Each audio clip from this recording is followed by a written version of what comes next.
Bonjour Leïla, je suis Hélène Raoudec. Je suis responsable marketing communication chez Diabolocom.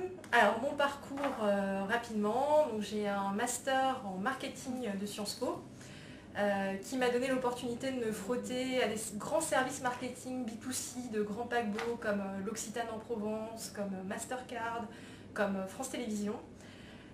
Et j'ai découvert le marketing B2B il y a 5 ans en entrant chez un grand acteur de la relation client à distance en France qui s'appelle Acticall, où j'ai démarré sur des fonctions commerciales, chose qui m'est très utile dans mon métier de marketeuse aujourd'hui parce que j'ai écouté des clients et des prospects parler de leurs besoins en relation client pendant plusieurs années.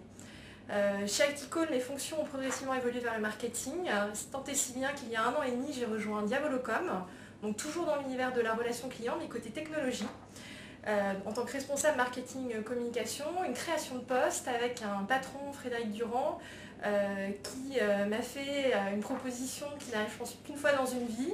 Il m'a dit, bon, bah, voilà ma marque, et je te donne carte blanche pour la développer et la restructurer si tu me montres que ce que tu fais en vaut la peine. Alors, quelle est la spécificité du marketing B2B? Alors là, je trouve que cette question elle est un petit peu ambiguë parce qu'elle sous-entend en fait que le marketing B2B et le marketing B2C c'est très différent. Et le présupposé derrière tout ça, c'est que le consommateur en B2B serait sans doute plus expert et plus rationnel dans ses décisions d'achat. Je pense que cette distinction a tendance à s'effriter. Moi, à titre personnel, en tant que consommatrice, je peux être une vraie spécialiste d'un yaourt, une machine à laver.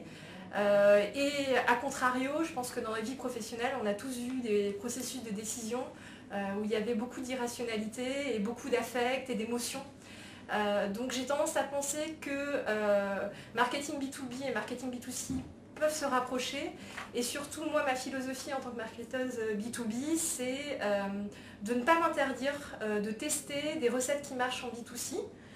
Et de tester sur ma cible si elle fonctionne. Et puis bon, parfois ça marche et parfois ça marche pas, mais au moins on a tenté. Alors, ce qui selon moi aurait le plus marqué les stratégies marketing B2B ces dernières années, alors je pense que c'est un peu tarte à la crème de parler du digital et de la mobilité. Je pense qu'il faut le voir dans un contexte un peu plus global du multicanal, où aujourd'hui finalement le consommateur va rentrer en interaction avec une marque à travers différents points de contact, mais surtout ça complexifie notre métier de marketeur parce qu'il ne va pas forcément chercher les mêmes informations en fonction du canal qu'il va utiliser. Donc ça complexifie notre métier, mais je pense que ça le rend aussi beaucoup plus intéressant. En termes de stratégie de contenu notamment, et puis aussi en termes de veille technologique, parce qu'il faut trouver les bonnes technologies pour nous aider à penser à un parcours client multicanal, et je pense à des technologies comme Diabolocom qui peuvent faciliter la vie d'un marketeur, d'un directeur communication ou encore d'un directeur service client en lui permettant d'avoir une vision à 360 degrés du parcours de son prospect ou de son client.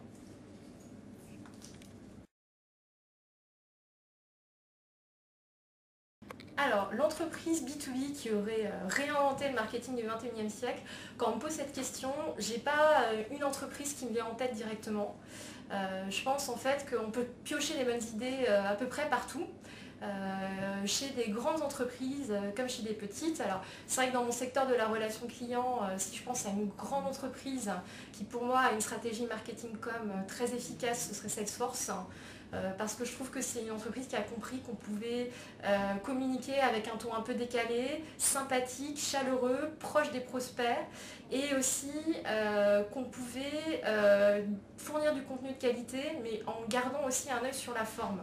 Vous allez sur le site, c'est joli, il y a des couleurs, il y a des petits dessins, il y a des infographies très sympas, et donc je trouve que voilà, c'est une entreprise qui fait du B2B, mais qui a compris qu'on n'était pas obligé d'avoir des photos de gens en costard-cravate en train de se serrer la main sur son site internet.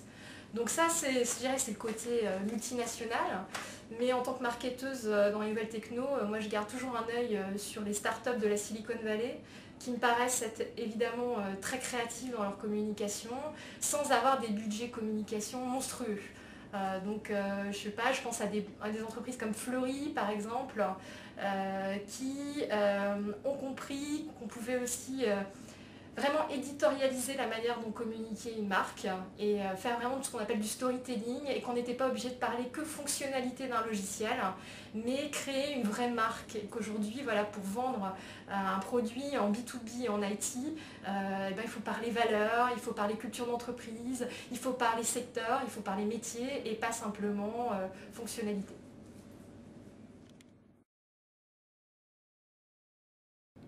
Alors, les 3 tendances du marketing B2B dans les années qui viennent. Alors moi, en fait, je pense qu'il y a une tendance qui va supplanter toutes les autres, enfin qui est déjà en train de supplanter toutes les autres, c'est le contenu. Je pense qu'avec cet avènement du multicanal, les entreprises B2B comprennent qu'il faut donner aux clients et aux prospects pour recevoir et donc aller chercher en fait les problématiques du client ou du prospect là où il va se renseigner, c'est-à-dire a priori sur internet, en lui proposant, lui poussant un contenu de qualité. Donc pour moi le contenu est déjà et ça va se renforcer, ça va devenir un élément incontournable de toute stratégie de génération de leads et de toute stratégie de fidélisation client. Et je trouve que c'est quelque chose qui est en train de révolutionner les services marketing parce que ça remet le service marketing au cœur de l'entreprise. Le service marketing doit être au cœur des problématiques métiers pour pouvoir proposer ce contenu et rédiger ce contenu de manière pertinente. Et moi je m'en réjouis à titre personnel parce que ça fait passer le service marketing d'une machine à envoyer de l'emailing promotionnel à un service qui a de la substance, qui a de l'épaisseur, qui a une vision marché, qui a une vision secteur et qui a des choses à dire. Et je pense que tout le monde est gagnant au final dans cette évolution. Le prospect ou le client qui récupère du contenu de qualité qui va l'intéresser et en interne le service marketing qui voit son blason redoré dans l'entreprise.